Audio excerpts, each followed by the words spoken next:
आज आहे विनायक चतुर्थी म्हणजेच मागील गणपती. मग आज तर बाप्पाची फेव्हरेट डिशच बनणार ना. सगळी तयारी केली होती.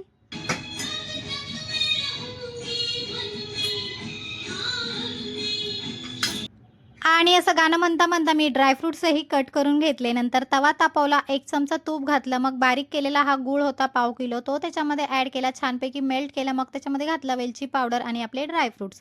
नंतर त्याच्यामध्ये घालायचं आहे आपल्याला किसलेलं ओलं खोबरं. 1 नारळ मी घेतला होता, तो सगळा मिक्स केला आणि छानपैकी आपलं सारणही तयार झालं आहे.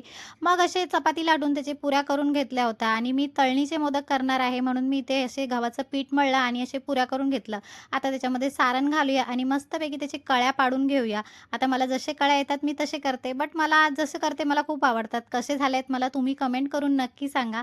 आणि छानपैकी असा आपला मोदक रेडी आहे. नंतर तेल तापवलं कडकडीत आणि मस्तपैकी सगळे फ्राय करून घेतले आणि अशा प्रकारे सगळे आपले मोदक तयार झाले आहे आणि मस्त असा मोदकचा मनोरा मी तयार केला आहे. चला भेटूया पुढच्या ब्लॉगमध्ये. बाय.